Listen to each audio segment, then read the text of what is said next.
welcome back. Just have a few thoughts on COVID-19. We're now well into June, past the halfway mark in June, and summer is right around the corner for most people in the Northern Hemisphere. But here in South America, we're just going into winter. And I just wanted to say a few words about COVID-19 here in South America, and particularly in Brazil.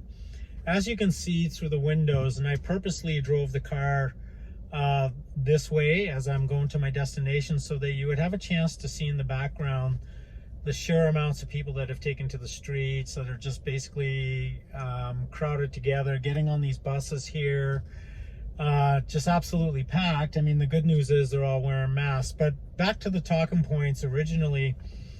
Last weekend, the June 15th weekend, saw the highest increase in COVID-19 related infections in the entire globe. Mostly South America and South Asia has been responsible for those numbers. There was more than 140,000 new infections in one day. I believe that was just this past Friday, and that's a new record. So on a global perspective, we just broke a new record since day one of the pandemic back in December 2019 of having the most infections in one day. So, you know, I have to admit that near the beginning, I was kind of borderline in denial, and because I just figured, well, you know, it's kind of a version of the flu, and you know, I've changed my perspective in the last few months a whole lot, I can tell you that. But one of the things I just want to get to is, it seems to me there's a lot of confusion over what the rules and regulations are from state to state, country to country, province to province. For example, in Canada, there's a lot of different rules for each province. And I think just a lot of people are very confused. And right now in the media, people are being extremely hard on Brazil. And I don't think that's particularly fair, because spending a few months in Rio de Janeiro recently, social distancing was definitely happening. The beaches were empty, the streets were empty. It was basically a ghost town for several weeks. And I took a lot of drives around and went looking around, and really there was not a whole lot of activity.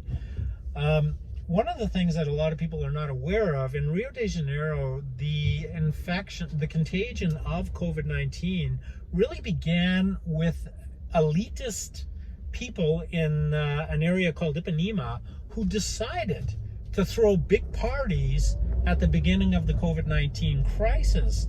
And what they did is they flew people in from Italy, Spain, all over Southern Europe to attend these parties.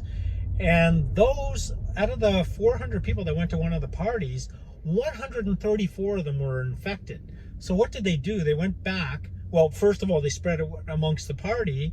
And then the people at the party spread it amongst their employees, servants, maids, nannies, and all those people that basically are, in my opinion, very marginalized population here in Brazil.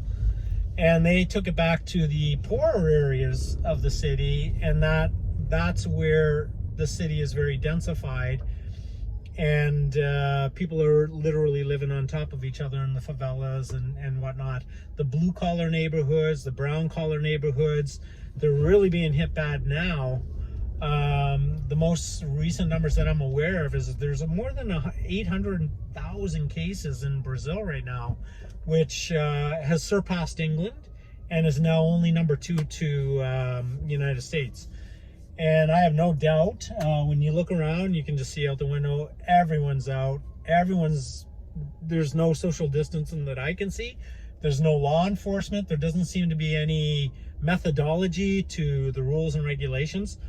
The cities in Brazil are all opening, including Rio de Janeiro, which is a hotspot, Sao Paulo, which is a real major hotspot. And I'm in a city right now, be considered a mid-sized small city in Brazil. It has a population of 600,000. It's in Minas Gerais. And I know there's been very little testing here, and there's been very little medical data from the city. But according to this city, only 23 people, I shouldn't say only, 23 people have passed away from COVID-19 in a city of 600,000. I think statistically that's I shouldn't say it's a good number, but it's a low number. And as you can see, look, like, I mean, there's people everywhere. And like, I'm having to stop every few minutes because there's crowds of people going across on the sidewalk. I didn't want this to be a particularly long video, but a couple of things, just to summarize. People in Brazil have done a good job. Wearing masks has been mandatory for months all over Brazil, so everyone I see is wearing a mask. So that's definitely some mitigation. Social distancing, on the other hand, has been a weakness. It's been a weak part. I think in the big cities, I've seen a lot of social distancing as everything's been shut down. But when I go into those blue or brown collar neighborhoods or near the favelas, I do see the parties and I see everyone together, congregated and doing their thing. So these are heavy populated cities. You know, in Rio, there's about 14 million people. Sao Paulo has about 22 million people. And so social distancing has been a bit of an issue. And listen, thirdly, ignorance has been an issue. Because when I'm in a grocery store, I'm wearing a mask. And I go, you know, there's lines on the floors we all see. I go up there with my basket. I go to the line. You know, I'm social distance from the person ahead of me. But then some idiots come walk up behind me, you know, 3 or 4 people, and start getting into my face. And I literally got to turn around and say, can you please back off? You know, and to have to say that, and then they have this look of shock on their face as if they can't read all the signs saying social distance, social distance. So there's definitely some ignorance. You know, people are just not taking care of themselves and other people. So definitely an issue.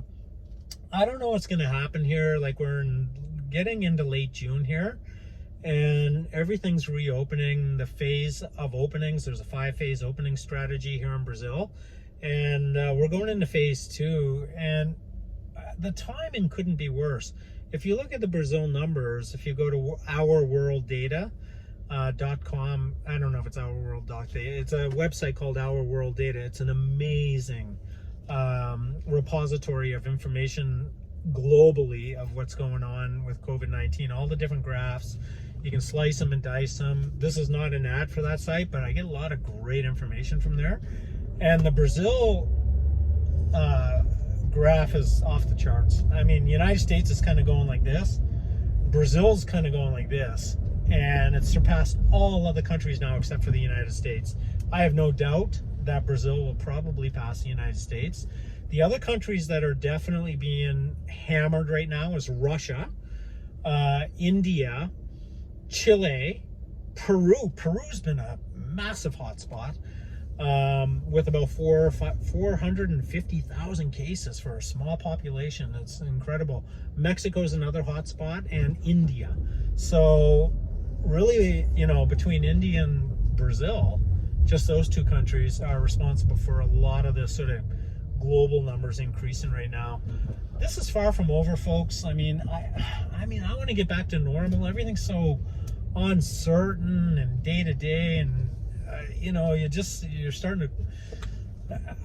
Everything's really messed up right now, and you're making plans for things and getting together face to face. Whether you're conducting business, I have my own business, and you know, it's been really challenging, and just getting back to some kind of whatever it is, a new normalcy, I guess I would call it, would be a very welcome sight. But right now, coming to you from Brazil and looking around and just seeing what's happening, I think this country is in for some massive economic recession and depression over the next couple of years, and the numbers are just spiking in June. I mean, Brazil's going into winter now, going into flu season.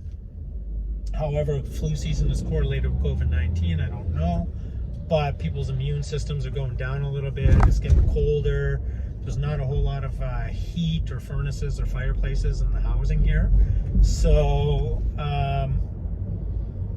you know, I don't know. There's no real massive, grandiose point to this video. Only an observational video. And that is that for the most part, the citizens have done pretty good over the last few months. Much better than the international media. And, you know, everyone wants to blame everything on the president, Bolsonaro, and so on and so forth. But at some point, the public, the people have to be educated. They have to do the right thing. They have to just conduct themselves in a way to keep not only themselves safe, but, you know, even asymptomatic people can pass it on to older people that could die from the COVID-19. So the bottom line is that, you know, there's some good news. I think people are generally doing a good job here in Brazil on a personal level, but it just takes a certain percentage that are acting like complete idiots and lack any self-awareness whatsoever, and just go around partying and congregating and coughing and sneezing in your face and all that kind of stuff. So even though you're being careful, you get some ignorant people that are not being careful. And that's truly the threat to Brazil right now, is that group of people that just lack self-awareness and they just don't care, quite frankly. So anyway, that's a bit of a rant, and you know, I promise my next video will be much lighter and more informational about something maybe off topic. Okay, anyway, take care, and remember, live well.